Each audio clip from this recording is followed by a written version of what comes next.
Well, hello there, and welcome to the third edition of the Zen Book Nook. I'm your host, Jason, and today I'm going to be reviewing Slewfoot by Brom.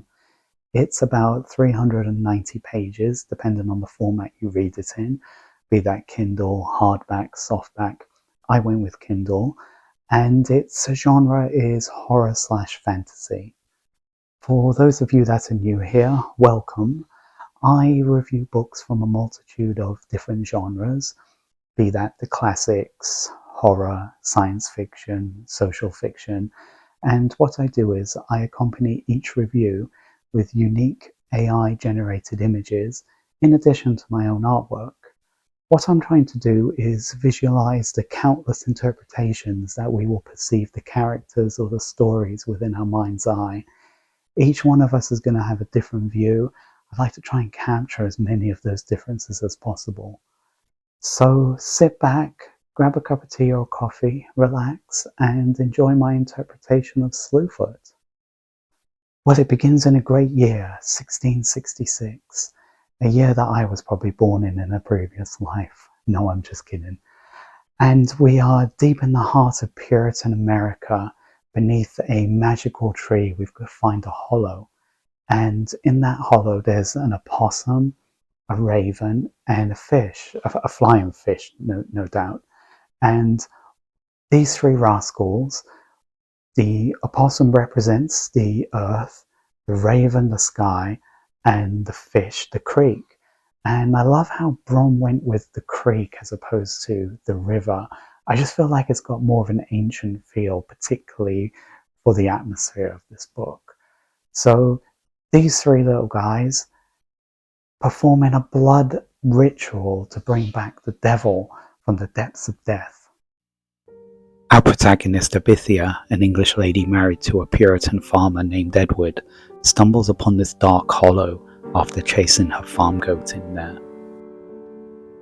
Frustrated that the goat has gotten away and that it is lost for good, as her and her husband are poor, she is forced to crawl in and nearly falls down into some sort of pit, where she hears the sounds of whispering coming from the opossum, the raven, and the fish, telling her to let go.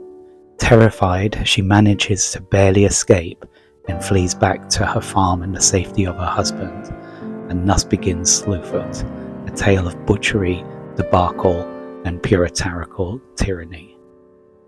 Through the preceding chapters, we soon learn that Abithia and her husband own a small farm that they have inherited from their deceased father, with Edward's brother Wallace owning a similar inheritance.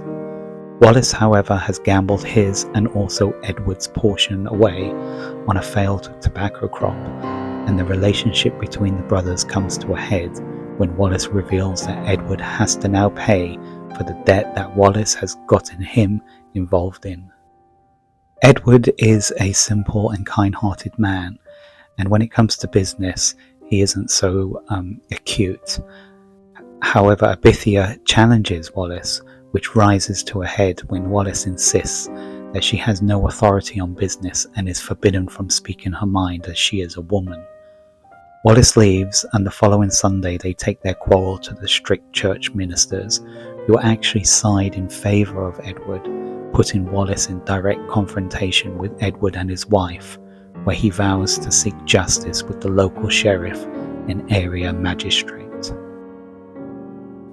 Tragically, however, Edward dies suddenly when both he and Abithia return to the hollow where they lost their goat. Edward enters the cave and falls down the pit, where he is half eaten by the devil that has been conjured up there. The devil, however, is of a rational mind, apart from wanting to crack bones and suck blood. He looks like a cross between a goat and a man, and seems confused and reluctant to know what or who he is, not actually believing that he is the devil incarnate. I found myself becoming really upset and angry with the way Wallace and the other ministers were treating Abithia and the other women of the village of Sutton. It reminded me of Nathaniel Hawthorne's Scarlet Letter, and how Abithia was a copy of Prynne in the stance she took in not conforming to the Puritans' beliefs and strict doctrines. Being an outsider already, she is rejected by the community and is looked down upon as sinful and corrupt. Although there are a couple of women that do take to her for help in the guise of potions and charms that she procures. The tensions between Wallace and Abithia was challenging to read for me due to the injustice I know existed back then, and I dare say exists today in some sectors of society. But although it angered me, I knew this was a book about revenge, and so the darker side of me was looking forward to the vengeance that hopefully she was going to enact. She's the definition of a woman wronged who realizes that she actually has the power within her to enact that justice. Edward's death brings a change to Abithia's stance within the community. She is now considered widowed and alone, and Wallace begins to use this to his advantage by trying to persuade the ministers that he should take ownership of the farm, to which they actually disagree and instead proclaim that Abithia has the right to legally look after her dead husband's property. One night, Abithia is visited by this devil and the forest folk, and when the devil tries to kill her, he discovers he actually has a weird spiritual connection to her. The devil soon leaves when Wallace appears and threatens Abithia with punishment for her defiance in not selling the farm to him, and that she will be unable to pay off her debt as her crops will fail with only her tending to. And as the summer months pass, it actually would seem that Wallace was right, and her crops do begin to fail from lack of rain and nobody there to help her. One night, the devil reappears to Abithia and asks for her help in trying to understand who and what he is, in return for helping her with her crops. With no other help untoward and facing the prospect of servitude and humiliation, Abithia agrees, and with the devil, who she now names Samson, she develops a friendship, and even though it is not portrayed sexually, I did feel that the tension was most certainly building between them. As summer becomes autumn, Samson helps Abithia tap into her own divine energy and that of Mother Earth to grow the corn that is needed to pay off the debt. When Wallace finds out that she has made enough corn to pay off this debt, he decides to burn her barn down with the aid of some native Indians. However, on the night he decides to do it, Samson reappears and scares them away.